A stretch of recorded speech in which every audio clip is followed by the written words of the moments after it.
Good evening everyone, आप सभी का स्वागत है आज की इस क्लास में जिसमें हम करने वाले हैं टेंसेस का क्या होता है और इसके क्या पार्ट होते हैं, ये कितने प्रकार के होते हैं, ये सारी बातें हम डिस्कस करेंगे। इसके साथ साथ प्रेजेंट इंडेफिनिट टेंस को बड़े विस्तार से करने वाले हैं और आज क्लास देखने के बाद आपको टेंस भी डाउट नहीं रहेगा। ऐसा मैं बिल्कुल आपको डाउट नहीं कर सकता।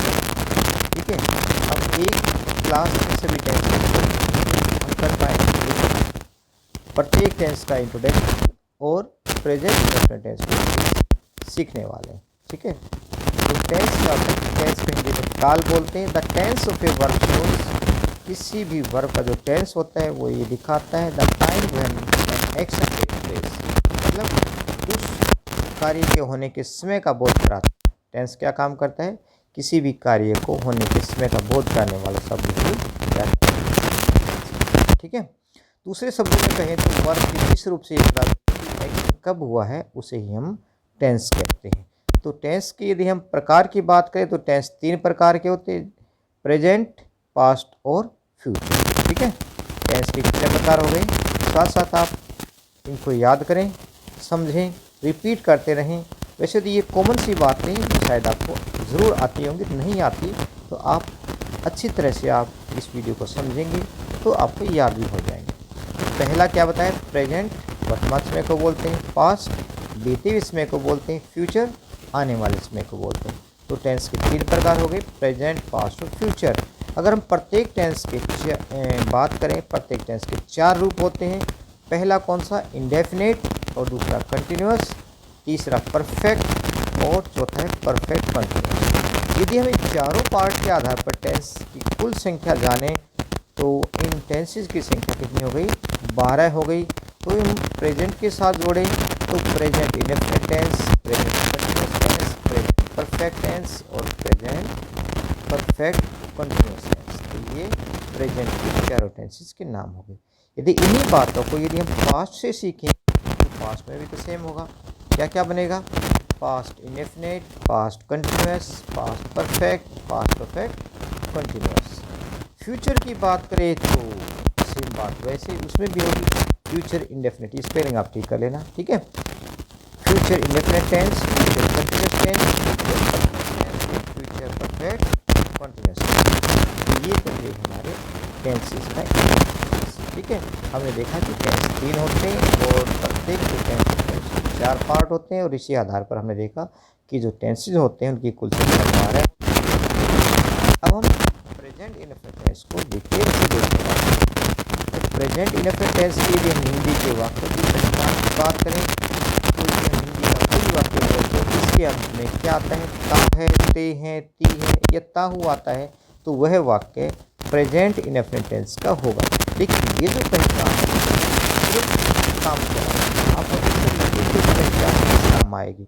हाँ, एक बात कन्फर्म है कि इस टेंस के वाक्य को अगर हम बोलते हैं तो वो ता है, ते हैं, ती हैं से ही बोले जाते हैं। जैसे राम स्कूल जाता है, वे पत्र लिखते हैं, सीता गाना गाती है, वे सदा सत्य या मैं सदा सत्य बोलता हूँ। तो आपने ये देखा कि प्रत्येक वाक्य में क्या है, ता है, यहाँ पर ते है, यहाँ ती है या ता हो। तो ये होगी। लेकिन अभी मैंने जैसे आपको बोला कि ये पहचान जो है ना वो काम चलाऊ है। काम चलाऊ का मतलब क्या है, हमने वाक्य की सेंस को समझना है, वाक्य में क्या कहना चाहता है। ठीक है, यदि मैं एक सेंटेंस आपके सामने लिखूं, सेंटेंस क्या होगा, मैं 10 किलोग्राम वजन उठा सकता हूँ। ठीक है, यदि ये सेंटेंस मैंने लिखा तो उठा सकता हूँ। आप यहाँ भी देखेंगे कि वाक्य के अंत में क्या आया है, ताहू आया है। तो क्या ये जो सेंटेंस हमारा है ये भी प्रेजेंट इंडेफिनिट टेंस का है? नहीं, ये प्रेजेंट पर किसका है, कैन के यूज का है। सर ये कैन का यूज क्या होता है? देखो, जब भी हम प्रेजेंट में किसी की क्या बताते हैं, कैपेसिटी को बताते हैं या किसी की एबिलिटी को बताते हैं, वहाँ पर हम कैन का प्रयोग करते हैं। जैसे मैंने सेंटेंस लिखा है कि मैं 10 किलो वजन उठा सकता हूँ, तो इसको आप प्रेजेंट इंडेफिनिट टेंस के रूल के मुताबिक न करके कैसे बनाएंगे, आई कैन लिफ्ट 50 kg, मैं 50 किलो वजन उठा सकता हूँ। आई कैन लिफ्ट 10 kg, मैं 10 किलो वजन उठा सकता हूँ। और इस तरह से कोई भी सेंटेंस हो सकता है। वह गाड़ी चला सकता है, ही कैन ड्राइव कार, ठीक है। He can dance, she can sing, वह नृत्य कर सकता है, वह गाना गा सकती है। तो यहाँ पर हमने देखा कि भाई किसी की भी क्षमता या योग्यता बतानी है तो हम कैन का प्रयोग करें। बेशक वाक्य के आगे का है का हूँ आया हो, ठीक है, लेकिन हमें ये देखना कि वाक्य की सेंस क्या निकलेगी। तो का है ते है ती है से अपने सेंस को नहीं रटना, वाक्य की सेंस को अपने ज़्यादा महत्व दें, ठीक है। स्ट्रक्चर की बात करें, प्रेजेंट में टेंस सब्जेक्ट और ये जो है ना, ये भी सिंपल सेंटेंस का स्ट्रक्चर है, लेकिन यहाँ पर एक बात डिपेंड है, यदि हमारा सब्जेक्ट सिंगुलर है तो वर्ब की फर्स्ट फॉर्म के साथ एस या एस आएगा। यहाँ पर वर्ब की फर्स्ट फॉर्म अकेले क्यों आई है? यदि सब्जेक्ट के रूप में प्लूरल है, बहुवचन है, तो ये केवल वर्ब की फर्स्ट फॉर्म आएगी। यदि सब्जेक्ट हमारा सिंगुलर है तो वर्ब की फर्स्ट फॉर्म के साथ एस या एस से लगता है, ठीक है। तो प्रेजेंट इंडेफिनिट टेंस का जो सिंपल सेंटेंस होते हैं वो आपने देखा कि क्या लगता है, सब्जेक्ट प्लस वर्ब की फर्स्ट फॉर्म और लगेगा ऑब्जेक्ट। यदि सब्जेक्ट सिंगुलर है तो आपने सब्जेक्ट प्लस वर्ब की फर्स्ट फॉर्म के साथ एस या एस भी जोड़ना है, ठीक है। सिंपल सेंटेंस में आपने ये बात थोड़ी सी याद रखनी है कि भाई यदि सब्जेक्ट के रूप में आई, वी, यू, दे या प्लूरल आया है तो आप वर्ब की फर्स्ट फॉर्म करेंगे। जो अभी मैंने आपको वर्बली बताया था यहाँ पर लिखा हुआ है, ठीक है, ताकि आपको कुछ भी चीज़ परेशान ना करे, क्योंकि लिखा हुआ है वही आप अपनी कॉपी में लिख देंगे तो आपका जो है ना डाउट सारे क्लियर होते जाएंगे। क्योंकि आपने एक बार मान ली वीडियो देख ली, हो सकता है आपको डाउट रह जाए या फिर आपको सारी बातें याद ना रहें। इसलिए मैं इस बात पर जोर देता हूँ कि आप नोट्स जो है ना वो ज़रूर बनाएं, ठीक है। तो हमने क्या देखा, सब्जेक्ट के रूप में यदि क्या आया है, आई, वी, यू, दे या कोई भी प्लूरल नाउन आया है तो आप केवल वर्ब की फर्स्ट फॉर्म का प्रयोग करेंगे। जो ऊपर वाला जो स्ट्रक्चर था उसी के आधार पर हमने सेंटेंस जो है वो देखे हैं। सेंटेंस कैसे हैं देखो ज़रा, स्ट्रक्चर ये रहेगा, सब्जेक्ट, वर्ब की फर्स्ट फॉर्म और ऑब्जेक्ट। तो यहाँ पर सब्जेक्ट के रूप में आई आया है तो वर्ब लगी प्ले, वी सब्जेक्ट के रूप में आया है, वर्ब लगी लर्न। मतलब लर्न का मतलब क्या है, बिना एस ई एस वाली लगी है। प्ले का मतलब क्या है, बिना एस ई एस वाली वर्ब लगी है, ठीक है। अगर ही होता तो ही प्लेज हो जाता है ना, सी होता तो सी प्लेज हो जाता।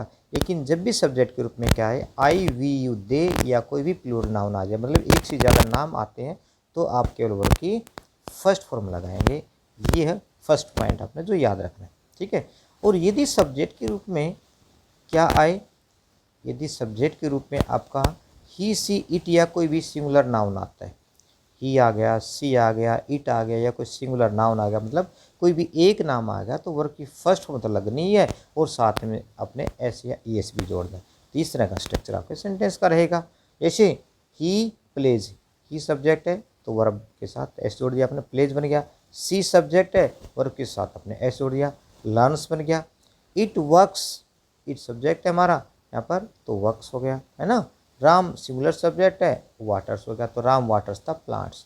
तो ये देखिए आपने, यदि सब्जेक्ट के रूप में क्या हो, ही, सी, इट या सिंगुलर नाउन है तो आपने वर्ब के साथ एस या एस लगाना है। यदि सब्जेक्ट के स्थान पर क्या हो, आई, वी, यू, दे या बहुवचन है तो आपने केवल वर्ब की फर्स्ट फॉर्म लगानी है, ठीक है। तो ये सेंटेंस के स्ट्रक्चर के आधार पर आपने ये सेंटेंसेस भी देखे। अब नेगेटिव यदि हमारा सेंटेंस है तो फिर हम क्या कैसे बनाएंगे। नेगेटिव सेंटेंस के तो थोड़ा अलग स्ट्रक्चर रहेगा।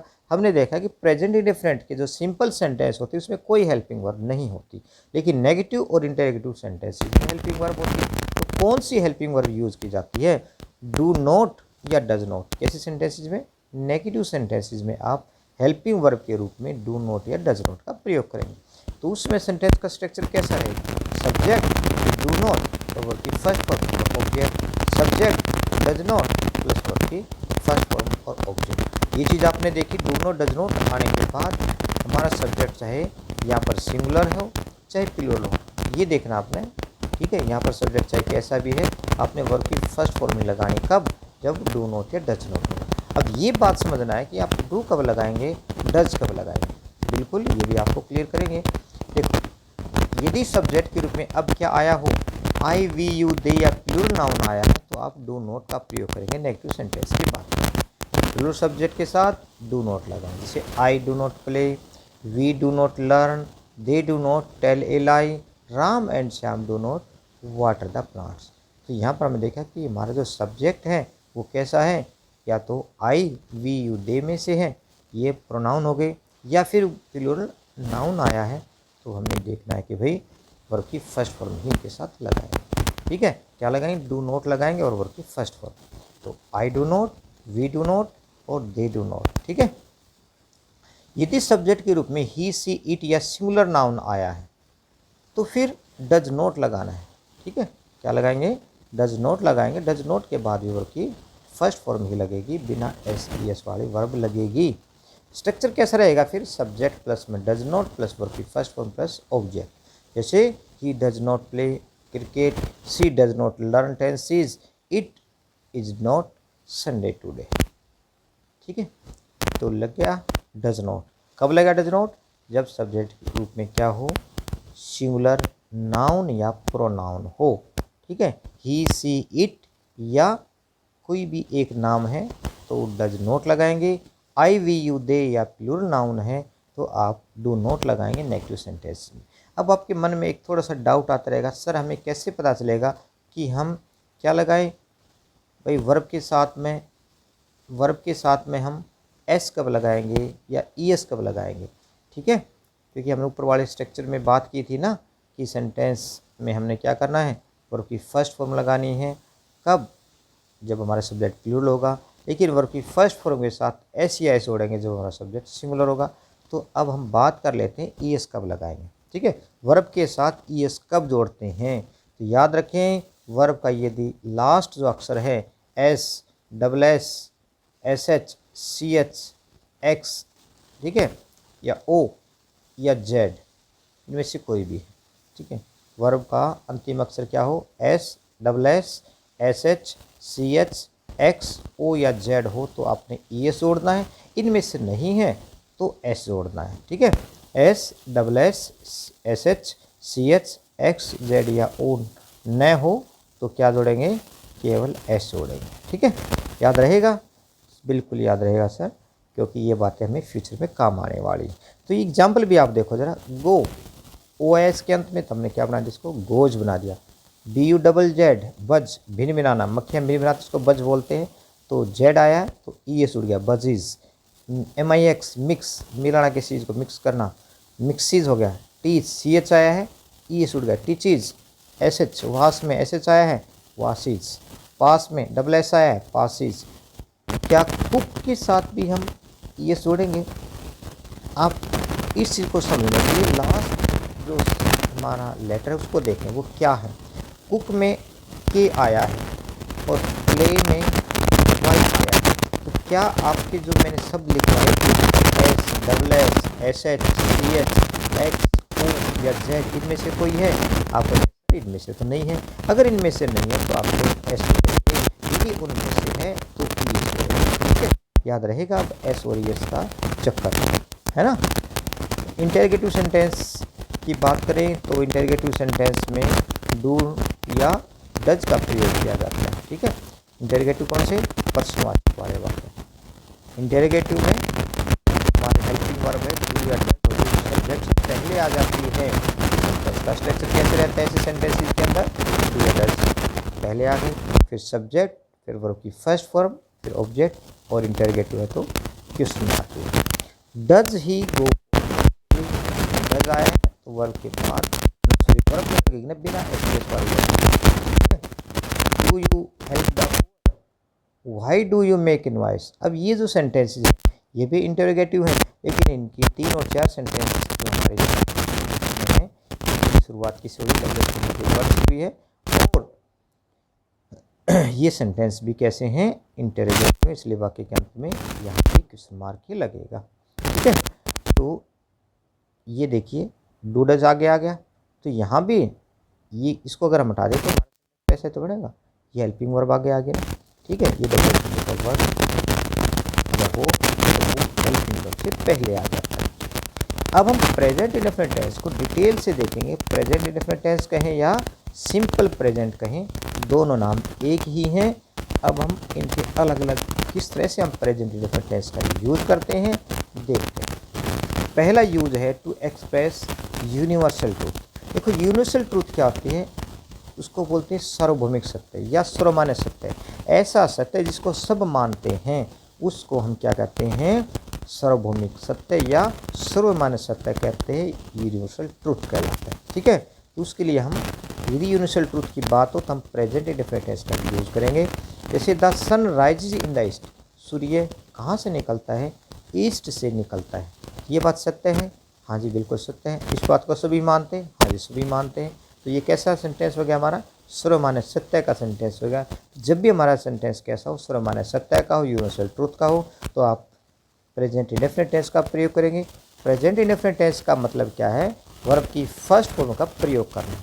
आप कहेंगे सर अभी तो आप वर्ब की फर्स्ट फॉर्म के साथ एस भी कर रहे थे। हाँ देखो वो तो डिपेंड करता है कि हमारा सब्जेक्ट कैसा है, सब्जेक्ट के ऊपर भी तो डिपेंड है। ठीक है, तो आप प्रेजेंट इंडेफिनिट को दो तरीके से समझेंगे। सबसे पहला तरीका क्या है कि प्रेजेंट इंडेफिनिट का मतलब है वर्ब की फर्स्ट फॉर्म का प्रयोग करना। और यदि सब्जेक्ट सिंगुलर तो वर्ब की फर्स्ट फॉर्म के साथ आप एस या इस भी लगा दो। जैसे द सन क्या है, सन क्या है, सन तो सिंगुलर है जी, सिंगुलर तो वर्ब के साथ हमने एस या इस जोड़ना है। तो राइज है, R I S C rise verb है तो हमने एस जोड़ दिया तो राइज हो गया। ठीक है, the earth moves round the sun, earth क्या है सर, सिंगुलर है जी, तो अर्थ सिंगुलर तो वर्ब के साथ भी अपना ऐसे ही जोड़ना है। तो MOVE मूव होता है चलना। ठीक है, धरती मूव करती है किसके चारों तरफ, राउंड द सन, सूर्य के चारों तरफ। तो सिंगुलर सब्जेक्ट हमारा अर्थ है, क्या बन गया, मूव्स बन गया, है ना। अब दूसरा use to express scientific truth. देखो वैज्ञानिक तथ्य क्या होते हैं, जिस चीज़ को विज्ञान ने प्रूव कर दिया वही तो तथ्य हमारे यूनिवर्सल ट्रूथ में भी तो आ जाते हैं। सार्वभौमिक सत्य तो वही बन जाते हैं। विज्ञान ने जिस चीज़ को प्रूव कर दिया तो इसका मतलब बात पक्की होगी तो उसको सभी मानने लग जाएंगे। तो साइंटिफिक ट्रूथ और यूनिवर्सल ट्रूथ में आपस में काफ़ी समानता है। ठीक है, तो वैज्ञानिक तथ्य बताना हो तब भी आप प्रेजेंट इंडेफिनिट टेंस का ही यूज़ करेंगे। जैसे ice melt above 0 degree Celsius, ice जो है पिघल जाती है कहाँ पर, 0 डिग्री सेल्सियस पर। आइस सिंगुलर नाउन है। ठीक है, ऐसे ही water boils at 100 degree Celsius, पानी उबल जाता है 100 डिग्री सेल्सियस के ऊपर। आप कहेंगे सर इसमें वैज्ञानिक बात क्या है। देखो बेटा आपको पता होना चाहिए, शायद हो सकता है कि शुरुआत में न पता हो कि पानी जो है ना कितनी डिग्री पर उबलता है या बर्फ़ जो है कितनी डिग्री पर पिघलती है। तो इस बात को डिग्री जो है ना निश्चित किसने की, वैज्ञानिक तथ्यों से तो साबित हुई है ना। ठीक है, अभी आपको इतना पता है कि टेम्परेचर हाई है तो बर्फ़ ज़्यादा पिघल गई। ठीक है, टेम्परेचर यदि और हाई हो जाता है तो पानी उबल जाता है, लेकिन कितने लेवल पर उबलता है, हर एक चीज़ का जो गलनांक होता है, मतलब जो चीज़ उबलती है ना, ठीक है, गर्म होने का जो वो क्या होता है, अलग अलग टेम्परेचर होता है। तो यहाँ पर बर्फ़ का टेम्परेचर कैसा है, पानी का टेम्परेचर कब उबलता है, तो ये सारी बातें बेटा हम विज्ञान के तरीके से तो हम समझ पाएंगे। तो ऐसी बातें जिस चीज़ को विज्ञान ने प्रूव कर दिया वही बात सत्य हो जाती है, और ऐसी सत्य को बताने के लिए आप प्रेजेंट इंडेफिनिट टेंस का प्रयोग करें। नंबर 3 बात है to express mathematical calculation. Mathematical calculation का मतलब है गणित से संबंधित कोई भी गणना बतानी, गुणा भाग जोड़ कुछ भी बताना है तो वहाँ पर आप प्रेजेंट इंडेफिनिट टेंस का प्रयोग करेंगे। जैसे एग्जाम्पल आपके सामने है 2 and 2 मेक 4। ठीक है, 2 and 2 मेक 4, तो एक से ज़्यादा हो गए ना ये तो वर्ब भी कैसी रहेगी, प्लूरल रहेगी। देखो सिंगुलर सब्जेक्ट के साथ सिंगुलर वर्ब रहेगी, प्लूरल सब्जेक्ट के साथ प्लूरल वर्ब रहेगी। अब कहेंगे सर सिंगुलर सब्जेक्ट क्या होता है, प्लूरल सब्जेक्ट क्या होता है, हमें समझ नहीं आया। देखो बेटा सिंगुलर सब्जेक्ट का मतलब होता है एक। ठीक है, कोई भी चीज़ एक है या एक के लिए प्रयोग किया गया कोई भी प्रोनाउन, जैसे ही सी इट, ये सिंगुलर प्रोनाउन है। यदि किसी का नाम लिखते मान ली ही कब लगाएंगे, अगर किसी का नाम लड़का है कोई, जैसे हम लिखा राम, तो राम के लिए हम क्या प्रोनाउन यूज़ करेंगे, ही। सीता है लड़की, सीता के लिए क्या प्रयोग करेंगे हम, सी। कोई निर्जीव चीज़ है या जानवरों के लिए हम इट का प्रयोग करते हैं। तो जब भी हमारे रूप में क्या हो, सिंगुलर नाउन या प्रोनाउन हो तो आप वर्ब की फर्स्ट फॉर्म के साथ एस जोड़ेंगे, नहीं है तो इसका मतलब वो प्लूरल है। अभी एक से ज़्यादा है तो 2 and 2 एक से ज़्यादा हुए ना, तो मेक 4 लगाएंगे। कहीं ऐसा ना हो कि अगर मान लीजिए मैं यहाँ 2 की जगह 1 कर देता हूँ, सपोज करो 1 and 1 खाली स्थान छोड़ दिया मैंने, मेक 2, अगर मैं सेंटेंस को ऐसा लिखूं तो अब आप क्या लगाएंगे, मेक लगाएंगे या मेक्स लगाएंगे। आप शायद ये सोचेंगे सर वन तो एक होता है, बेटा वन एक होता है, लेकिन यहाँ पर वन एंड वन बोला है ना, एक और एक, तो एक से तो ज़्यादा हो गए, तो एक से ज़्यादा हो गए तो आप मेक ही लगाएंगे, मेक्स नहीं लगाएंगे, क्योंकि ये जो सब्जेक्ट हमारा हुआ वो सिंगुलर नहीं है, कैसा है वो प्लूरल हो गया है। ठीक है। नंबर 4 पर देखिए, to express habitual action. Habitual action क्या होता है, देखो कोई भी कार्य हम करते हैं तो उसकी आदत एक दिन में होती है। आदत कब पड़ती है, जब उस कार्य को हम रूटीन में करते हैं। ठीक है, एक से ज़्यादा बार करते हैं या बार बार दोहराते हैं, उस चीज़ की आदत पड़ जाती है। तो ऐसे कार्य जो बार बार रिपीट होते हैं या आवश्यकता से अधिक बार रिपीट होते हैं, तो वो क्या बन जाती है, आदत बन जाती है, या नित्य प्रति होने वाली हमारी जो आदतें बन जाती है। तो ऐसी स्थिति को दर्शाने के लिए आप प्रेजेंट इंडेफिनिट टेंस का प्रयोग करेंगे।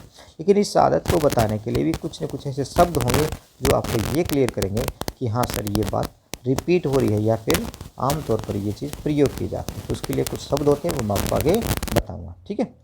एग्जाम्पल देखो जरा, I go for a walk daily, मैं हर रोज़ घूमने के लिए जाता हूँ। तो डेली किस बात को दिखा रहा है भाई, नियमितता को भी दिखा रहा है कि मैं हर रोज़ जाता हूँ।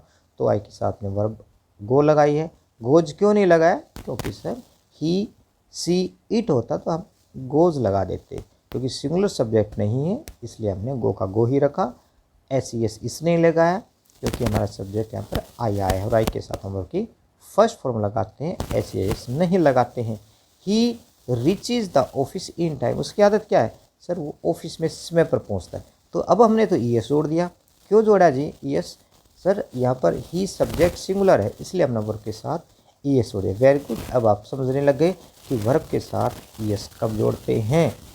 द मुस्लिम, जो मुस्लिम लोग होते हैं, बरी देयर डेड, देखो मुस्लिम हो गया तो इसका मतलब क्या है, मुसलमान लोगों की बात की जा रही है जो कि अपने आप में प्लूरल हैं, तो हमने बरी लगाया, बरीज नहीं लगाया। ठीक है।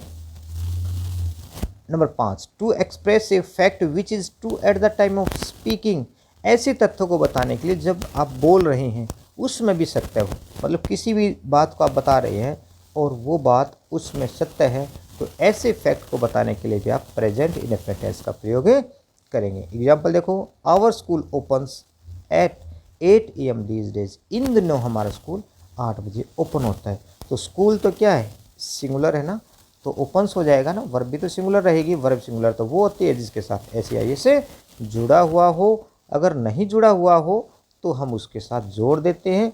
तो जैसे हम वर्ब के साथ एस ई आई एस जोड़ देते हैं तो हमारी वर्ब कैसी हो जाती है, सिंगुलर हो जाती है। ठीक है। जब भी हमारा सब्जेक्ट सिंगुलर होगा तो हमें ऐसे वर्ब की आवश्यकता होगी जिसके साथ एस ई आई एस होगा। तो आवर स्कूल तो सिंगुलर हुआ। कुछ बच्चे को सोच रहे हैं सर आवर तो हमारा होता है और हवा आवर एक अपने आप में प्लूरल है। बेटा आपका कहना सही है, आवर अपने आप में प्लूरल हो सकता है, लेकिन उसके साथ क्या नाउन आया वो इम्पोर्टेंट है। अगर मैं कहता हूँ आवर स्कूल्स तो फिर बात ज़्यादा हो जाती है, ज़्यादा स्कूलों की बात हो जाती है। आवर ब्रदर्स कहते हैं तो ज़्यादा भाइयों की बात होती है। आवर सिस्टर्स कहते, और बुक्स कहते तो फिर ज़्यादा हो जाती है। तो आपने ये देखना कि आवर के साथ क्या आया हुआ है, सिंगुलर नाउन आया है, प्लूरल नाउन आया है। तो सिंगुलर नाउन है स्कूल, इसलिए हमने ओपन्स किया। यदि यहाँ पर स्कूल्स की बात की जाती, ठीक है, तो हम ओपन ही कर देते। तो आई लिव इन रोहतक, मैं रोहतक में रहता हूँ, ये बात क्या है बेटा, इसमें सत्य है जो हम बता रहे हैं। ठीक है। नंबर 6 देखिए, टू एक्सप्रेस डेफिनेट लोकेशन, किसी स्थायी स्थिति को बताने के लिए भी हम प्रेजेंट इंडेफिनिट टेंस का प्रयोग करेंगे, या मैंने लिखा वो प्रेजेंट इंडेफिनिट टेंस का प्रयोग करेंगे। तो इसको आप इससे अपना परेशान मत होना, जैसे ये प्रेजेंट इंडेफिनिट टेंस का प्रयोग करेंगे, या मैं समझ नहीं आ रहा। इसका मतलब है वर्ब की फर्स्ट फॉर्म का प्रयोग करना, या वर्ब की फर्स्ट फॉर्म के साथ में एस या ई एस का प्रयोग करना। सिंपल सेंटेंस है तो ये लगेंगे, नेगेटिव सेंटेंस है तो डू नॉट या डज नॉट लगेगा, इंटेरोगेटिव सेंटेंस होगा तो डू डज से दैट से पहले आ जाएगा। इतना ही तो सो है। ठीक है। तो आवर हाउस, यहाँ पर एल जो है फालतू लगे, आप इसको एल बताओ। ठीक है।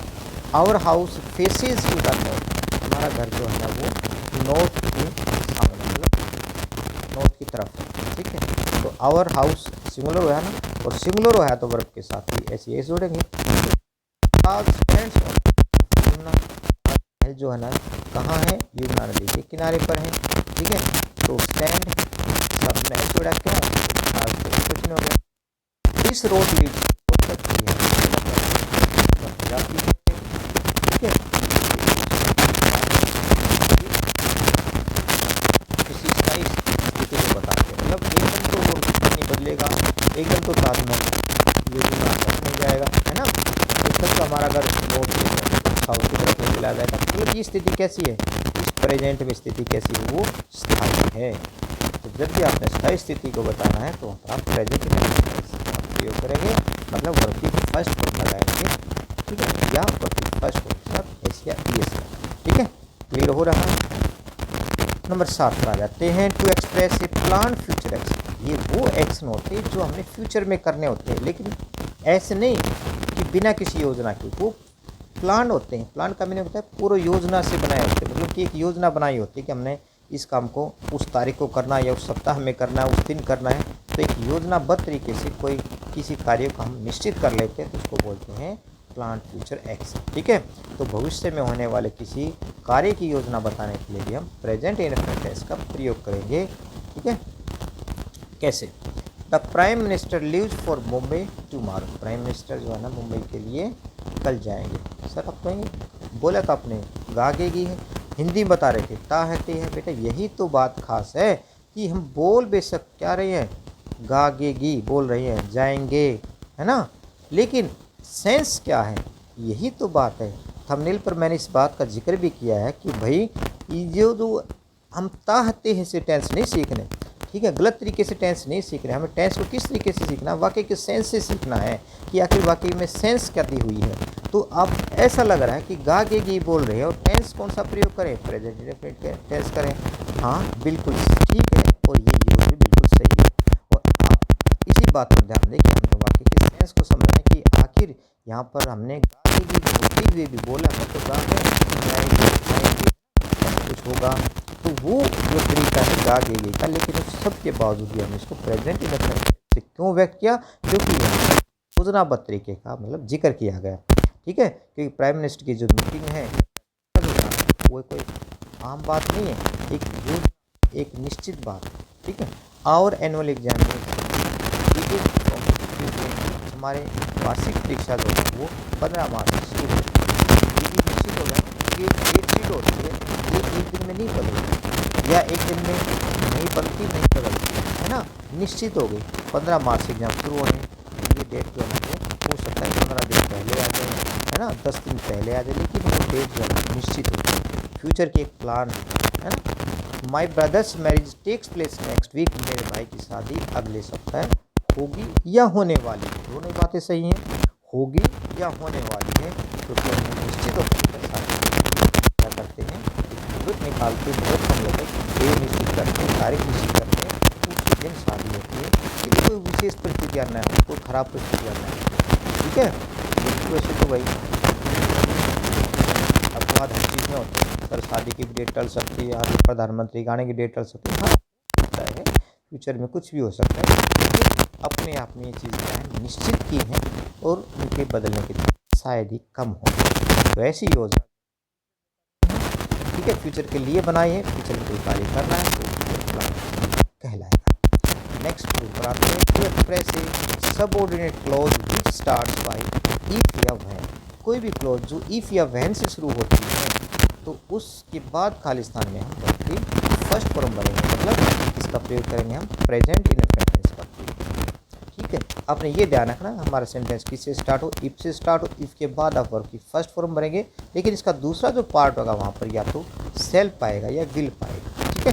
When he comes here I will meet him, तो यहाँ पर विल आ गया, यहाँ व्हेन से हमारा सेंटेंस शुरू हो गया, तो ही सब्जेक्ट होने के कारण से कम्स लिखा है, यू होने के कारण से फर्स्ट फॉर्म लिखी है। ये बात आपको क्लियर होगी क्योंकि फर्स्ट फॉर्म कब लगाते हैं और वर्ब की फर्स्ट फॉर्म के साथ एस से कब लगाते हैं, ठीक है। अब रूल नंबर 9 की बात करें, इंपेरेटिव सेंटेंस में केवल वर्ब की फर्स्ट फॉर्म का प्रयोग करते हैं। इंपेरेटिव सेंटेंस कैसे सेंटेंस होते हैं, निर्देशात्मक वाक्य होते हैं, उसमें किसी बात को निर्देशित किया होता है, जैसे ओबे योर पेरेंट्स, अपने माता पिता का कहना मानो, ऑलवेज स्पीक द ट्रूथ, ठीक है। इंपेरेटिव सेंटेंस की पहचान क्या है, ये वर्ब की फर्स्ट फॉर्म से शुरू होते हैं, ठीक है। इसके अलावा please, kindly, always, don't, never, इनसे भी सेंटेंस शुरू हो सकता है, लेकिन वर्ब केवल फर्स्ट फॉर्म ही लगेगी। चाहे सेंटेंस के शुरू में फर्स्ट फॉर्म आई है या इस वर्ब की फर्स्ट फॉर्म से पहले कौन कौन से वर्ड आए, ऑलवेज है, नेवर है, डोंट है, प्लीज़ है, काइंडली है, चाहे कोई भी ऐसा शब्द है, उन सब के बावजूद भी हमारा सेंटेंस कैसा रहेगा, इम्पेरेटिव रहेगा। और इम्पेरेटिव सेंटेंस में हम केवल वर्ब की फर्स्ट फॉर्म का प्रयोग करते हैं, ठीक है। जैसे stand up, come here, get out, है ना, ये सारे सेंटेंस कैसे हैं, इम्पेरेटिव तो हैं, और इनकी शुरुआत भी हमने किससे की है, वर्ब की फर्स्ट फॉर्म से शुरू की है, ठीक है। अब हम अगले रूल पर आते हैं। अगला रूल है न्यूज़पेपर हेडलाइन बताने के लिए भी हम प्रेजेंट इंडेफिनिट टेंस का प्रयोग करते हैं। किसी भी अखबार की जो हेडलाइन होती है ना, उसको हमने बताना है तो हम उसकी फर्स्ट फॉर्म से बताएंगे। जैसे द हिंदू स्टेट्स, हिंदू अखबार का नाम है, ठीक है। The Hindu states that the PM Modi sign the nuclear deal. तो इस हिंदू नामक अखबार में क्या बताया गया कि प्राइम मिनिस्टर जो है मोदी जो है वो न्यूक्लियर पर के लिए मतलब साइन करेंगे, उस डील पर साइन करेंगे, ठीक है। सहमति पर साइन करने वाले हैं। टुडेज हेडलाइन, आज के मुख्य समाचार क्या है, इंडिया विन वर्ल्ड कप। अब यहाँ पर फर्स्ट फॉर्म आई है, आप कहेंगे सर इंडिया तो सिंगुलर नाउन है, फिर आपने यहाँ एस क्यों नहीं लगाया, बेटा जो इंडिया जो है ना, यो इंडियन टीम के लिए प्रयोग किया गया। वर्ल्ड कप एक व्यक्ति ने नहीं जीता है, इंडिया की टीम ने विन किया। तो इंडिया की टीम ने विन किया, तो इंडिया यहाँ पर क्या है, प्लूरल है, बहुवचन है, ना कि सिंगुलर, ठीक है। जब देश का नाम जो है पूरे टीम के लिए किया जाए ना, तो फिर हम उसको प्लूरल मान, देश के लिए प्रयोग किया गया तो फिर हम उसको सिंगुलर मानना है, ठीक है। अब देखिए स्पोर्ट्स कमेंट्री करनी है, ठीक है, आपने मतलब कोई भी रनिंग कमेंट्री बतानी, खेलों से संबंधित जो कमेंट्री बतानी है, तो उस समय भी आप प्रेजेंट इंडेफिनिट टेंस का प्रयोग करेंगे। प्रेजेंट इंडेफिनिट टेंस का मतलब क्या है, वर्ब की फर्स्ट फॉर्म का प्रयोग करना है ना, ठीक है। तो Raman passes the ball to Kamal, Raman ने क्या की, बॉल को पास किया किसके पास, कमल के पास, and he hits it in the ball. तो ही सब्जेक्ट सिंगुलर इसलिए हिट लग गया, कमल भी सिंगुलर सब्जेक्ट इसलिए पास का बन गया पासिस, और हिट का बन गया हिट्स, ठीक है। तो रनिंग कमेंट्री बताने के लिए या खेलों से संबंधित कोई भी अपनी कमेंट्री बतानी है, तो वहाँ पर भी आप वर्ब की फर्स्ट फॉर्म लगाएंगे या वर्ब की फर्स्ट फॉर्म के साथ एस या ईएस लगाएंगे, ठीक है। अब अगला रूल, हेर या देर से शुरू होने वाले एक्सक्लेमेटरी सेंटेंस में भी प्रेजेंट इंडेफिनिट टेंस का प्रयोग किया जाता है। कोई भी सेंटेंस जो हेर या देर से शुरू हो रहा है, लेकिन वाक्य के अंत में क्या आया है, विस्मयादि बोधक चिन्ह आया है, तो आप उस सेंटेंस को प्रेजेंट इंडेफिनिट टेंस से करेंगे। कैसे, देयर गोज द बॉल, लो वो बॉल गई, हियर कम्स द चिल्ड्रन, लो बच्चे, माई चिल्ड्रन मेरे बच्चे आ गए हैं, ठीक है। हियर कम्स माई चाइल्ड लग गया, चिल्ड्रन की जगह कर दोगे चाइल्ड कर दोगे, ठीक है। हियर कम्स माई चाइल्ड, या ठीक कर लेना इसको, ऐसे कर लेना, चाइल्ड कर लेना, ठीक है। जो भी है ना, देखो पीडीएफ में कई बार कमी रह जाती है, तो आप जो साथ साथ बताया जाता है उसको आप ठीक कर लेना। अब नेक्स्ट रूल देखते हैं, हाउ प्लस में एडजेक्टिव या व्हाट ए प्लस में एडजेक्टिव आया है। स्ट्रक्चर को देखिए जरा, किस तरह का स्ट्रक्चर बताया है। मैंने कहा कि हाउ के बाद कोई एडजेक्टिव आ जाए या व्हाट ए के बाद कोई एडजेक्टिव आ जाए, तो ऐसे सेंटेंस जो है ना कैसे होते हैं, एक्सक्लेमेटरी सेंटेंसेस में। इस तरह के एक्सक्लेमेटरी सेंटेंस में भी हम प्रेजेंट इंडेफिनिट टेंस का ही प्रयोग करेंगे, ठीक है। कैसे, how lovely the flower is, ये फूल कितना प्यारा है, तो हमने इज लगाया है। What A lovely child it is, ये कितना प्यारा बच्चा है। आप कहेंगे सर ये इज आया है, इज का जिक्र तो कहीं नहीं हुआ भाई, इज, एम, आर, ये भी तो प्रेजेंट ही है, ठीक है। कद आप ये सोच रही इज एम आर तो प्रेजेंट नहीं होते बेटा, ये भी प्रेजेंट ही है, ठीक है। प्रेजेंट इंडेफिनिट टेंस में ही होता है ये भी, इज एम आर भी। आगे मैं आने वाले टाइम में या नेक्स्ट वीडियोज़ में सारी बातें और डिटेल से बताएंगे, ठीक है। प्रेजेंट इंडेफिनिट टेंस का जो प्रयोग होता है उसके लिए हमने, जैसे मैंने ऊपर आपको बताया था कि आदत बताने वाले जो शब्द होते हैं उसके लिए कुछ एडवर्ब लगते हैं या एडवर्ब फ्रेज लगती है। फ्रेज क्या होता है, शब्दांश होता है, कुछ शब्दों के समूह को फ्रेज बोलते हैं। या तो एक वर्ड आया हो या कुछ वर्डों का समूह आया हो, दो या दो से ज़्यादा शब्द आए हों, तो उसको क्या बोलेंगे भाई, एडवर्ब फ्रेज बोलते हैं, ठीक है। एडवर्ब है और एक से ज़्यादा है शब्द हैं तो एडवर्ब फ्रेज कहलाएगा। अकेला शब्द है तो वो एडवर्ब कहलाएगा। तो ये जो शब्द है ना वो क्या है, ये कुछ एडवर्ब्स हैं जो किसको बताते हैं, हमारे प्रेजेंट की कोई आदत को बताते हैं या रूटीन में होने वाले किसी गतिविधि को बताते हैं। तो उसके लिए हम किस तरह के शब्दों का प्रयोग करते हैं, जैसे ऑलवेज, ठीक है, डेली, ऑफन, ऑलवेज माने सदा, डेली माने हर रोज, ऑफन माने प्राय, यूजुअली माने आमतौर पर, ओकेजनली मतलब मौके पर, जैसा जैसा मौका मिलता है मतलब आवश्यकता से अधिक बार, जनरली आमतौर पर, फ्रीक्वेंटली बार बार, समटाइम्स कई बार, नेवर कभी नहीं, सेल्डम कभी नहीं, रेयरली भी मतलब ना के बराबर मतलब बहुत ही कम। ये तीनों शब्द क्या है, नेगेटिव वर्ड है। दीज डेज इन दिनों, तो ये शब्द मिल जाएंगे तो आपको ये ध्यान रखना है कि प्रेजेंट इंडेफिनिट टेंस का यूज़ करेंगे। तो ये कीवर्ड है जो आपने याद रखनी है। एवरी के साथ कुछ भी जुड़ कर आ जाए, जैसे every second, every minute, every hour, every day, every week, every month, every year, या every morning, every evening, every night. तो एवरी का मीनिंग क्या था, प्रत्येक, मतलब हर दिन, हर सेकंड, हर मिनट, हर सप्ताह, हर वर्ष इत्यादि, ठीक है, हर सुबह, हर शाम, हर रात। अब वंस ए डे, ऐसे भी तो रिपीटेशन को बता सकता है, ठीक है, कैसे, दिन में एक बार, वंस ए वीक, सप्ताह में एक बार, वंस ए मंथ, महीने में एक बार, वंस के बाद ट्वाइस भी हो सकता है ना, ट्वाइस ए डे, दिन में दो बार, ट्वाइस ए वीक, सप्ताह में दो बार, ट्वाइस ए मंथ, महीने में दो बार, ट्वाइस ए ईयर, वर्ष में दो बार। तो ये अपने कुछ एडवर्ब्स हैं अपने जो याद करने हैं। इन एडवर्ब्स को आप प्रेजेंट इंडेफिनिट टेंस में ही यूज़ करेंगे, या फिर ये मिलती हैं तो आपने प्रेजेंट इंडेफिनिट टेंस का प्रयोग करना है। ये एग्जाम्पल है जो इस बात को दिखा रहे हैं कि भाई कौन कौन सी एडवर्ब प्रयोग की जाती है। जैसे यहाँ पर सम टाइम आया है, सब्जेक्ट हमारा ही है, सिंगुलर है, तो हम कम का क्या बना दिए, कम्स बन गया, ठीक है। सुशीला ओफन गेट्स लेट, तो ओफन आया है, प्राय, सुशीला सिंगुलर सब्जेक्ट है, वर्ब के साथ एस लगा दिया, गेट्स बन गया। My father goes for a walk every morning, every morning आया है, ये भी किसको बताता है, रिपीटेशन को बताता है, ठीक है। ये दो बातें बताया गया, या तो रिपीटेशन या हैबिट, ठीक है। और हैबिट कब बनती है, जब हम एक से अधिक बार या बार बार किसी चीज़ को दोहराते हैं तो हैबिट अपने आप में बन जाती है ना। तो मेरे पिताजी क्या करते हैं, एवरी मॉर्निंग वॉक पर जाते हैं। मेरे फादर क्या है, सिंगुलर सब्जेक्ट हो गया तो गोज लग गया। ही स्मोक्स डेली, उसकी आदत क्या है, डेली स्मोक करता है जी। He does not have dinner at 8 PM, 8 बजे खाना नहीं खाता, मतलब पहले ही खा लेता होगा, तो वो 8 बजे खाना नहीं खाता, नेगेटिव सेंटेंस हो गया तो डू नॉट या डज नॉट लगाएंगे। We go to church twice a month, हम महीने में, ट्वाइस का मीनिंग था दो बार, हम महीने में दो बार जाती है, हमारा रूटीन है। I sometimes write to my friends, मैं कई बार अपने मित्रों को लिखता हूँ। ये फ्रेजेस जो हमने ऊपर की थी उन्हीं के आधार पर ये सेंटेंसेस थे। अब एक्सरसाइज हैं, हम उसमें हम ये देखेंगे कि आखिर कौन कौन सी ऐसी सिचुएशन बनती है कि वहाँ पर अपने प्रेजेंट इंडेफिनिट का प्रयोग करना, ठीक है। अब बहुत सारी बातें आप समझ गए होंगे कहाँ कहाँ पर प्रेजेंट इंडेफिनिट का प्रयोग किया जाता है।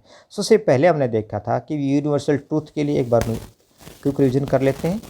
प्रेजेंट इंडेफिनिट का प्रयोग कहाँ कहाँ किया जाता है, यूनिवर्सल ट्रूथ के लिए, सामान्य सत्य बताने के लिए, साइंटिफिक फैक्ट्स, ठीक है, वैज्ञानिक तथ्य बताने के लिए, और मैथमेटिकल फैक्ट्स, ठीक है, या मैथमेटिकल कैलकुलेशन, गणित से संबंधित गणना बताने के लिए, ठीक है, कोई हैबिचुअल एक्शन है, आदत को बताने के लिए, और रनिंग कमेंट्री बतानी है, उसके लिए हम प्रेजेंट इंडेफिनिट का प्रयोग करेंगे। कोई स्थायी सत्य है, मतलब प्रेजेंट में जो बात सत्य है वहाँ भी हम प्रेजेंट इंडेफिनिट का प्रयोग करेंगे, ठीक है। और हीर या देर से शुरू होने वाले एक्सक्लेमेटरी सेंटेंस में भी हम प्रेजेंट इंडेफिनिट का प्रयोग करेंगे। और ये बात इस टेंस में, ये बात जो कॉमन है जो आपने याद रखनी, कौन सी, जो कि कोई भी एडवर्ब ऐसे प्रयोग की गई है जो रिपीटेशन को बताती है या आदत को बताती है, तो वहाँ पर हम प्रेजेंट इंडेफिनिट का प्रयोग करेंगे। तो उन वर्डों को आपने जरूर ढूंढना।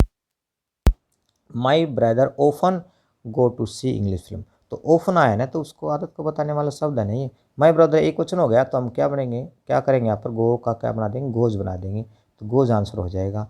Vegetables come to our town from the villages near by, हाँ जो सब्जियाँ हैं वो हमारे शहर में आती हैं नज़दीक के गांव से, ये बात सत्य है, क्योंकि शहर में सब्जियां थोड़ी ना उगती हैं, शहर में तो बाज़ार होते हैं, वहाँ पर बाज़ार में चीज़ें बिकती हैं, लेकिन सब्जियां वगैरह तो गांव में उगती हैं, तो ये बात सत्य है। तो सत्य है तो हम प्रेजेंट इंडेफिनिट टेंस का प्रयोग करेंगे। अब बात डिपेंड करती है जी और कि फर्स्ट फॉर्म लगाएं या SES लगाएं, वो किस पर डिपेंड करता है, हमारे सब्जेक्ट पर। वेजिटेबल्स तो आवश्यकता सॉरी मतलब वेजिटेबल तो क्या है, एक से ज़्यादा है, एक से ज़्यादा है तो फिर हम कम ही लगाएंगे, अगर एक होता तो हम कम कर देते, है ना। He always take his coffee without sugar, उसकी आदत क्या है, बिना चीनी के वह कॉफ़ी पीता है। तो ही टेक्स बना देंगे ना, टेक का क्या बन जाएगा, टेक्स बन जाएगा।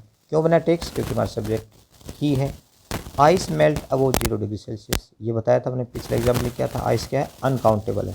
देखो अनकाउंटेबल नाउन वो होते हैं जिसको हम गिन ना सकें या जिसकी गिनती शुरू ना कर सकें।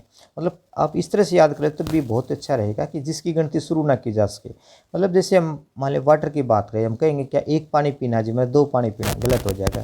मैं एक दूध पीऊँगा जी, 2 दूध पीऊँगा, गलत हो जाएगा। तो जितनी भी लिक्विड की चीज़ें हैं उनको हम अनकाउंटेबल मानते हैं, और अनकाउंटेबल के साथ हमेशा सिंगुलर वर्ब का ही प्रयोग किया जाता है। जितने पीरियोडिक टेबल है ना वो भी सारी की सारी क्या है, अनकाउंटेबल हैं। मनी भी अनकाउंटेबल हैं, ठीक है।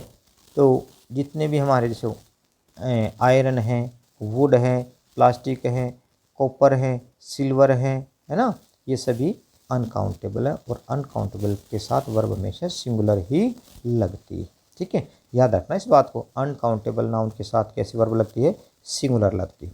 अब अगला सेंटेंस करके देखते हैं। गंगा, अब बताएं गंगा सिंगुलर है कि प्लूरल है। सर गंगा तो सिंगुलर है, तो सिंगुलर है तो वर्ब के साथ हम SES लगाएंगे तो क्या बन जाएगा, राइजेज हो जाएगा।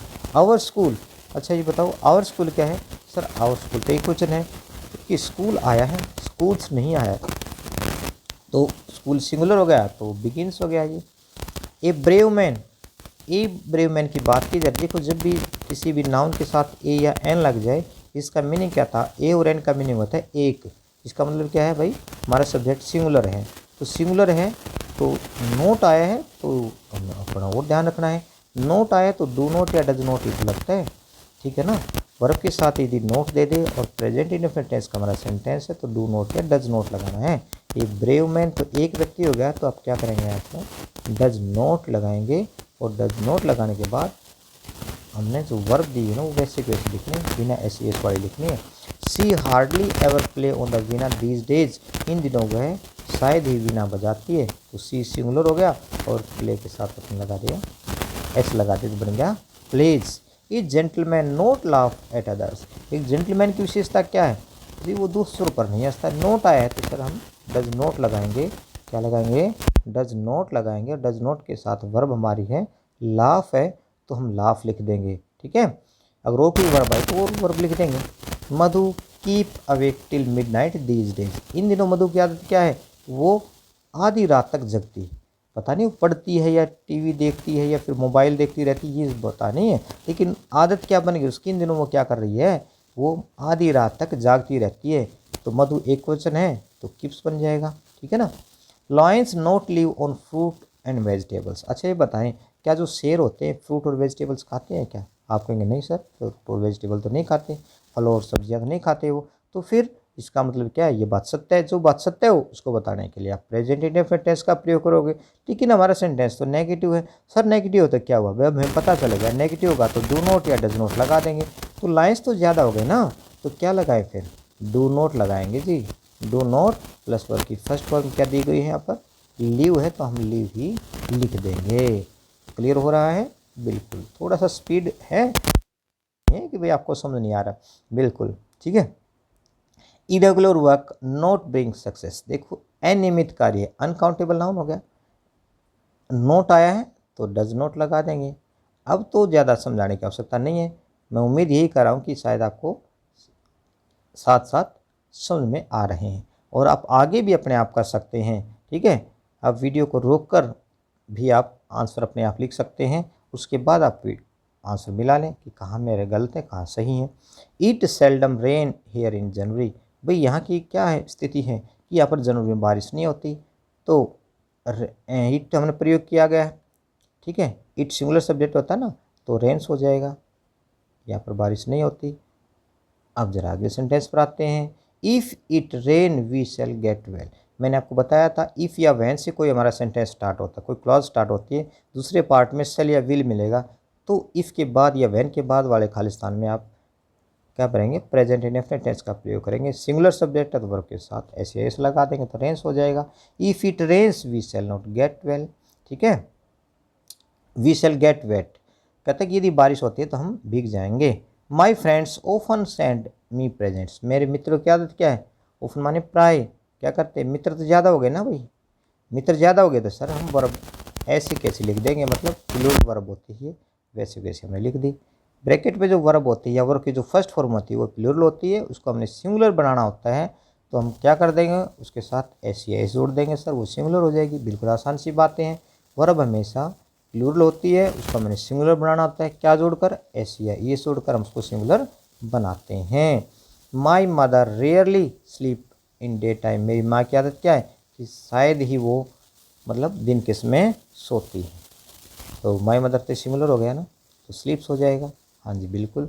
I understand everything the teacher says, जो भी बात टीचर ने बताई मैं समझ गया, तो आई के साथ वर्ब की फर्स्ट फॉर्म वैसे की वैसे रहेगी, ठीक है।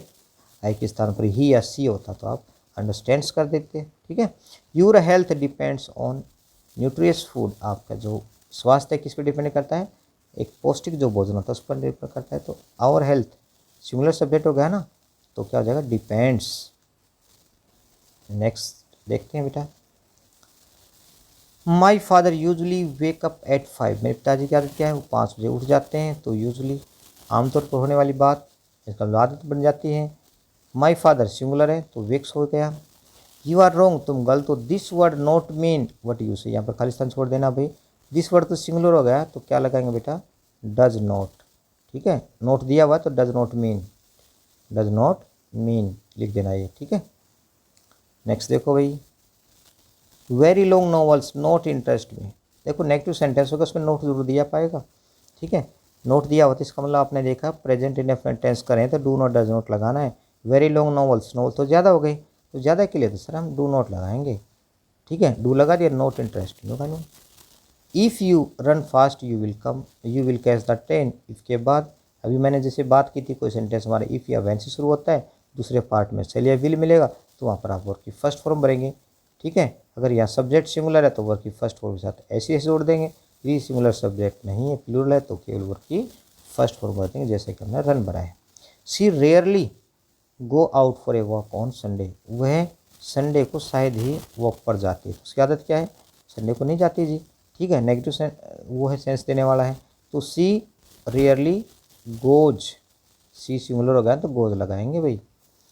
राम नेवर टेल्स ए लाई, ठीक है, अब आसानी से बता सकते हैं टेल्स क्यों आया है, क्योंकि जी राम सिंगुलर सब्जेक्ट है। यू मस्ट ओबे ट्रैफिक रूल्स, श्रीमान जी आपको ट्रैफिक रूल का ओबे करना है, तो मस्ट क्या है सर, ये मस्ट तो मॉडल है, और मॉडल के बाद हमेशा वर्ब की फर्स्ट फॉर्म लगती है। सर मॉडल क्या होते हैं, अरे भाई shall will can could may might, ठीक है, must need ought to dare need, ये सारे मॉडल ही तो होते हैं, ठीक है, और मॉडल के बाद हमेशा वर्ब की फर्स्ट फॉर्म लगती है, तो ये ओबे को आप यहाँ ब्रैकेट लगा लेना और आपका ये क्या बन गया, वर्ब की फर्स्ट फॉर्म है, और आपने यू मस्ट ओबे ये आपका आंसर बन गया। तो ये थे हमारे सेंटेंसेस जिसमें हमने देखा कि भाई वर्ब की फर्स्ट फॉर्म कब भरी जाती है या वर्ब की फर्स्ट फॉर्म के साथ एस ई एस कब भरा जाता है, और नेगेटिव सेंटेंस में डू नॉट या डज नॉट कब भरा जाता है, इसके साथ साथ इंटरोगेटिव सेंटेंसेस कैसे बनते हैं, है ना, ये सारी बातें हमने सीखी। तो मुझे उम्मीद है कि आपको प्रत्येक बात अच्छे से समझ आ गई होगी। डाउट है तो आप कमेंट बॉक्स में लिखें, और सभी टीचर साथियों से मेरा अनुरोध है कि भाई इस वीडियो को स्कूल के जो बच्चे हैं उनके साथ ज़रूर शेयर करें, क्योंकि अपने स्कूल में, अपने गवर्नमेंट स्कूल में पढ़ने वाले जो बच्चे हैं बहुत ही मतलब सामान्य घरों से बच्चे आते हैं, गरीब घरों से बच्चे आते हैं, उनको यदि मेरी इस वीडियो से थोड़ा सा भी फ़ायदा हो जाता है तो मैं अपने आप को ये मानूंगा कि भाई मैंने किसी एक बच्चे का भला किया है। तो आपसे हाथ जोड़ के विनम्र प्रार्थना है कि आप इस वीडियो को बच्चों के साथ ज़रूर शेयर करें, ठीक है, क्योंकि इसमें किसी प्रकार कोई पैसा नहीं लगता और ना ही मैं किसी तरह के मतलब पैसे की उम्मीद कर रहा हूँ। मैं सिर्फ अपने चाव के लिए, अपने इंटरेस्ट के लिए पढ़ा रहा हूँ, और सिर्फ बच्चों का कुछ भला हो जाए मेरे माध्यम से, यही उम्मीद लेकर मैं वीडियो बनाता हूँ। तो सभी को नमस्कार, जय हिंद, जय भारत।